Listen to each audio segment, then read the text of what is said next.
तो रामायण की एक ऐसी कहानी है जो शायद ज्यादातर लोगों ने नहीं सुनी होगी। सोचिए, एक बाण, एक उड़ता हुआ पहाड़ और एक ऐसी जबरदस्त गलतफहमी जो पूरा इतिहास ही बदल सकती थी। चलिए, आज हम इसी कमाल के किस्से की गहराइयों में उतरते हैं। सीधे मुद्दे पर आते हैं। एक बड़ा ही चौंकाने वाला सवाल है, भरत ने हनुमान को बाण क्यों मारा? सोचिए जरा, एक तरफ है राम के परम भक्त हनुमान, दूसरी तरफ है राम के जान से प्यारे भाई भरत। तो फिर ऐसा क्यों हुआ? भाई, ये कोई दुश्मनी तो थी नहीं, ये थी एक बहुत बहुत बड़ी गलतफहमी। तो हुआ ये कि हनुमान जी पूरा का पूरा पहाड़ उठाए अयोध्या के ऊपर से गुजर रहे थे। अब जाहिर है भरत ने उन्हें देख लिया, और उन्हें क्या लगा? उन्हें लगा कि भाई ये कोई विशाल राक्षस है जो दक्षिण की तरफ जा रहा है, शायद उनके भाइयों राम और लक्ष्मण पर हमला करने। बस अपने राज्य और परिवार की रक्षा का ख्याल आते ही उन्होंने फौरन बाण चला दिया, और उस एक बाण से महाबली हनुमान आकाश से नीचे आ गिरे। और बस यही वो पल था, वो एक लम्हा जब सब कुछ बदल गया। जैसे ही हनुमान जी जमीन पर गिरे, उनके मुंह से सिर्फ एक ही नाम निकला, राम राम राम। ये आवाज सुनते ही भरत के तो होश उड़ गए। वो दौड़कर उनके पास पहुंचे, और तब उन्हें अपनी गलती का एहसास हुआ कि अरे, जिसे वो राक्षस समझ रहे थे वो तो उनके प्यारे भाई राम का कोई भक्त है। चलिए अब जरा पीछे चलते हैं। सवाल ये है कि आखिर हनुमान जी वहां कर क्या रहे थे? मतलब पूरा का पूरा पहाड़ लेकर कोई क्यों उड़ रहा होगा? इसका जवाब हमें मिलेगा लंका के युद्ध के मैदान में, जहां सच पूछिए तो समय किसी के लिए नहीं रुक रहा था। एक एक पल कीमती था। तो देखिए, लंका में घमासान युद्ध छिड़ा हुआ था, और इसी बीच लक्ष्मण जी को लग गया शक्ति बाण। उनके प्राण संकट में थे। बचने का सिर्फ एक ही तरीका था, संजीवनी बूटी। और ये जिम्मेदारी किसने उठाई? हनुमान जी ने। पर एक बहुत बड़ी शर्त थी, उन्हें सूर्योदय होने से पहले पहले वापस लौटना था। मतलब हर एक सेकंड कीमती था।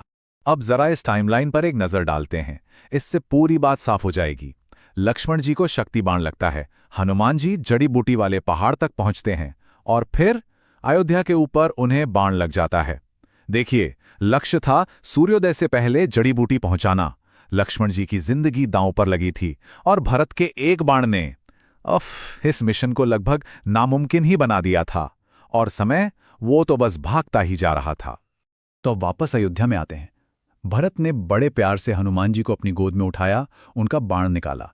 जब हनुमान जी को थोड़ा होश आया तो उन्होंने भरत को पूरी कहानी बताया कि कैसे लक्ष्मण जी के प्राण अटके हुए हैं, और उन्हें किसी भी हालत में सूरज निकलने से पहले लंका पहुंचना ही होगा। और जैसी ये खबर अयोध्या में फैली कि भाई लक्ष्मण जी के प्राण संकट में हैं, तीनों माताएं मतलब सुमित्रा जी, कौशल्या जी और कैकेयी जी सब वहां पहुंची। और इसके बाद जो हुआ, उन्होंने जो कहा, सच कहूं वो इस पूरी कहानी का सबसे ज्यादा भावुक, सबसे दिल को छू लेने वाला हिस्सा है। सबसे पहले आगे आईं सुमित्रा जी। सोचिए, उनका एक बेटा पहले से ही वहां मौत से लड़ रहा है, फिर भी वो क्या कहती हैं? वो कहती हैं, राम से जाकर कहना कि लक्ष्मण की बिल्कुल चिंता ना करें, जरूरत पड़ी तो मैं अपने दूसरे बेटे शत्रुघ्न को भी भेज दूंगी। सबसे जरूरी है हमारी बहू जानकी को छुड़ाना। क्या त्याग है! फिर बारी आई कौशल्या जी की। उन्होंने कहा, मैंने लक्ष्मण को राम को सौंपा था, राम से जाकर कह दो अगर वो लक्ष्मण के बिना अयोध्या वापस लौटा तो इस नगरी में कदम भी ना रखे। ये कोई धमकी नहीं थी, ये एक मां का अटूट विश्वास था कि उसके दोनों बेटे एक साथ ही लौटेंगे। और फिर रानी कैकेयी, उनका तो अंदाज ही अलग था।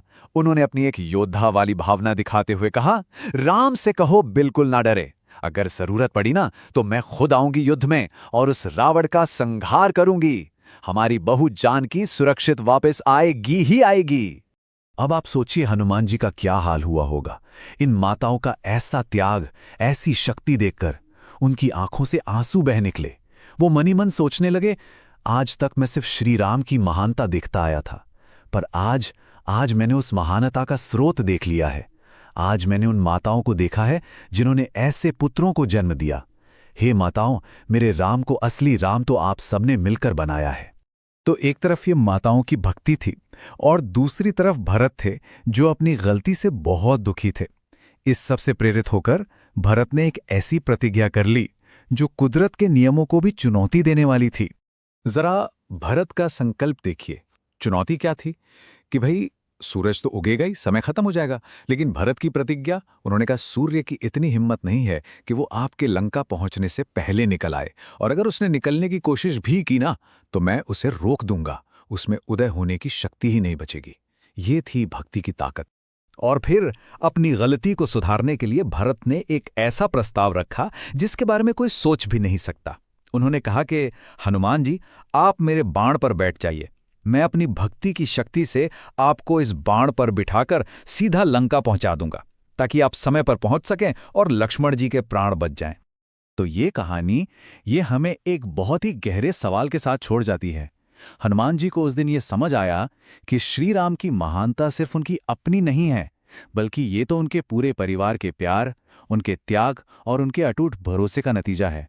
तो सवाल ये उठता है कि वास्तव में राम को राम बनाया किसने?